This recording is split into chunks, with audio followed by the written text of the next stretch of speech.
Semana que acaba, semana que começa. A semana que terminou foi uma semana dominada essencialmente pela quantidade enorme de dados económicos divulgados durante toda a semana e ainda por variadíssimas intervenções verbais, tanto pelos membros do Banco Central Europeu como da Reserva Federal dos Estados Unidos. Foi ainda uma semana onde tivemos a reunião da OPEP e onde as yields norte-americanas, uma vez mais, caíram fortemente, assim como o dólar norte-americano, que registrou o mínimo dos últimos meses. Mas, de facto, a semana começou de imediato com as intervenções verbais fortes, nomeadamente na Reserva Federal. Christopher Waller, um dos governadores mais hawkish, mais agressivos da política monetária norte-americana, acabou por ter uma viragem bastante dovish, bastante mais branda, apontando mesmo já a possibilidade, dizendo as próprias palavras, de que a Reserva Federal poderá mesmo cortar taxas de juros daqui a 1, 2, 3, 4, 5 meses, ou seja, pela primeira vez a colocar essa hipótese em cima da mesa. Isso de facto deu aqui assim um boost às obrigações, deu um boost às ações. Obviamente que as yields obrigacionistas caíram em força e as norte-americanas acabaram por arrastar todas as outras, além de que também o dólar foi arrastado, digamos, nesse turbilhão.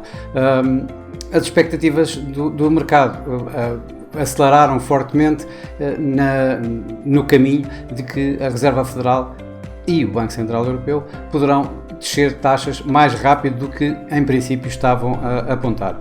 De facto, mas foram os dados económicos que também impactaram bastante esta semana os mercados, isto principalmente nos dados da inflação na Europa e nos Estados Unidos, em que, por exemplo, na Europa a inflação caiu bastante, de uma forma bastante forte, caiu dos 2,9% para os 2,4%, quando o mercado estava à espera dos 2,7%. A inflação subjacente também caiu de 4,2% para 3,6%, isto quando o mercado esperava algo como à volta dos 3,9%. Claro que esta forte queda de alguma forma começava a tomar forma, digamos assim, porque anteriormente em Espanha e na Alemanha já tínhamos visto os números da inflação a caírem também em força. Nos Estados Unidos o Core PCE Price Index saiu em linha com o esperado, mensalmente caiu de 0,3 para 0,2, ou seja, os preços aumentaram 0,2%. E em termos anuais caíram de 3, a inflação subjacente do PCE caiu de 3,7 para 3,5, exatamente como o que estava esperado pelo mercado. Já o que o mercado não esperava foi, por exemplo, a revisão do PIB, e o PIB saiu a 5,2%, o PIB do terceiro trimestre deste ano, contra expectativas de haver uma pequena revisão em alta de 4,9% para os 5%.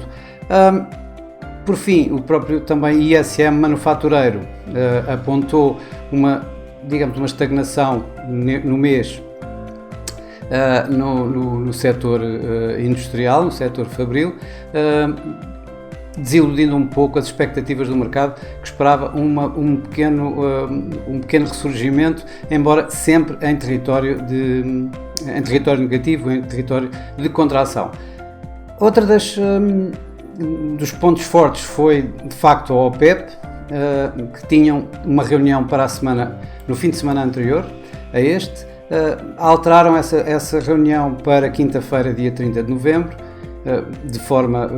era para ser presencial, passou a ser virtual e, digamos, o mercado ficou no mínimo baralhado, ou seja, eles mantiveram os cortes de produção tanto na Arábia Saudita como na Rússia, aumentaram um pouco, cerca de 1 milhão, os cortes voluntários nos outros países, em variadíssimos países, mas realçaram que era apenas voluntário e, por exemplo, Angola já reagiu dizendo que provavelmente não vai fazer esses cortes. Ora, a falta inclusive de um relatório no final e de uma declaração mais formal acabou por levar os mercados também a ficarem bastante confusos e obviamente a continuarem a pressionar os preços do petróleo, como foi o que aconteceu. Tivemos um Banco Central a terminar, digamos, o mês, o Reserve Bank of New Zealand, em que manteve as suas taxas inalteradas, como de alguma forma era esperado, nos 5,5%. Quem deu, digamos, as boas-vindas a todo este turbilhão de obrigações em alta, ou seja, yields em baixa e o dólar também em baixa, foram as ações, que terminaram o mês em grande e com uma semana também relativamente positiva. No mês, o DAX ganhou cerca de 9,5%, foi o melhor índice nos mercados europeus. O S&P 500 ganhou 8,9%, só superado pelo Nasdaq, que terminou a ganhar um pouco mais de 10%, enquanto o Nikkei ganhou 8,5%, isto no mês de novembro, em que aí na Ásia, na zona asiática, o KOSPI da Coreia do Sul foi o que teve um melhor desempenho, mesmo assim. Na semana não foi, também acabou por ser bastante de uma forma geral positiva. Por exemplo, na Ásia tivemos aqui assim o Nikkei a perder 0,6, aliás na Ásia foi a semana na Ásia foi a praça, digamos, com desempenho menos forte da semana. O Nikkei perdeu 0,6%, mas por exemplo o Hang Seng de Hong Kong afundou mais de 4%. Dos Estados Unidos, o S&P 500 ganhou 0,8%, foi mais ou menos uma média. Aí quem se destacou foi o Dow Jones, que ganhou mais de 1% esta semana, enquanto na Europa foi o DAX que ganhou 2,3% durante esta semana. Por cá, por Portugal, durante o mês de novembro, o PSI teve um ganho de 3,5%, só esta semana o ganho foi de 3%, bastante ajudado, bastante impulsionado pela forte valorização da Mota-Engil, que ganhou quase 21%, e com uma Sonai a cair cerca de 2,5%. No mercado cambial, obviamente que o que temos a destacar foram as perdas fortes do dólar, que acabou por levar outras divisas, como as divisas das commodity currencies, como o dólar canadiano, o dólar australiano, ou ainda os nórdicas, como a coroa sueca e a coroa norueguesa, a ganhar. Além disso, também o iene japonês também registrou alguns ganhos durante esta semana, com a forte perda das yields e ainda com um dólar a desvalorizar. Mas de facto, quem mais se destacou foi uma vez mais o dólar neozelandês, que apesar do seu Banco Central ter mantido inalterada as taxas, ganhou tanto face ao dólar como face ao euro cerca de 2,5% esta semana. Aliás, temos aqui o expresso, o NZD dólar, portanto o par do dólar neozelandês contra o dólar, enquanto o euro dólar começou a semana ligeiramente acima de 1,09, chegou a fazer um máximo dos últimos 3-4 meses acima de 1,10. Acabou a semana abaixo de 1,09. Nos mercados das commodities, o mês foi obviamente um mês em grande para o ouro, que ganhou aqui cerca de um pouco mais de 2% com as fortes desvalorizações do dólar e as yields também em queda a ajudarem a própria valorização do ouro. E enquanto os preços do petróleo caíram fortemente durante este mês de novembro, como aliás fomos vindo a assistir semana a semana, com o Brent a terminar a perder cerca de 8% durante este mês, do mês passado de novembro.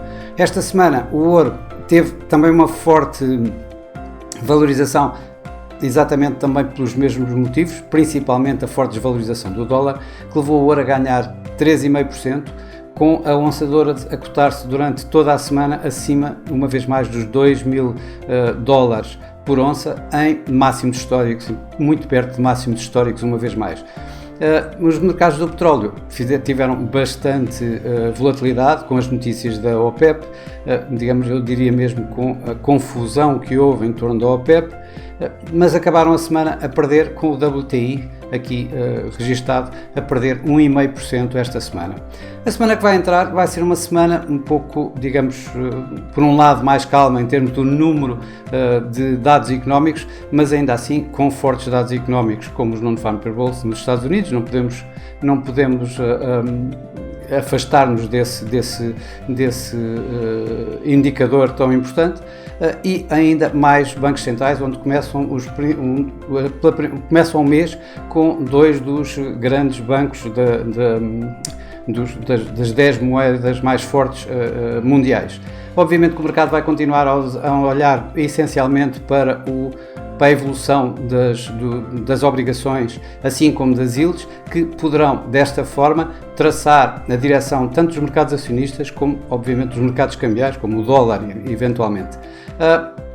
Nos dados, nos indicadores económicos, como eu já disse, o mais relevante serão os dados do mercado de trabalho norte-americano, onde o mercado está à espera de um aumento para 180 mil novos postos de trabalho por parte da economia norte-americana, mas ainda vai olhar também para a taxa de desemprego, que se deverá manter nos 3,9%, ou a aceleração salarial, que deverá diminuir um pouco, digamos, continuando a pressionar a tal inflação de que o mercado continua à espera e de que o FED continua a tentar controlar.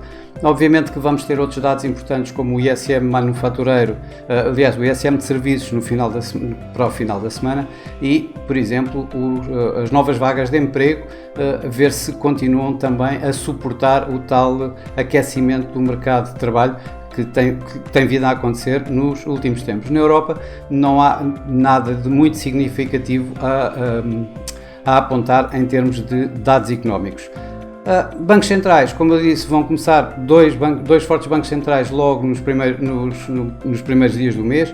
Normalmente são os que abrem, digamos, as reuniões, que serão o Banco do Canadá e o Banco Central Australiano. Em ambos os casos não se espera uma alteração de taxas. No Canadá, no RBA, digo primeiro, o Reserve Bank of Australia, depois da última subida de taxa de 25 pontos, com dados de inflação a saírem um pouco abaixo do esperado ultimamente, durante este mês, desde essa reunião, dificilmente haverá uma outra decisão por parte de Michel Bullock, a não ser a manutenção da sua taxa nos 4,35%. Já no Banco do Canadá podem-se levantar algumas dúvidas, mas o mercado continua à espera de que de facto se mantenha a sua taxa de juros nos 5%. Para já, para esta semana é tudo. Desejo a todos bons negócios, uma boa semana, e para a semana cá estaremos com mais uma Semana que Acaba, Semana que Começa. Até lá!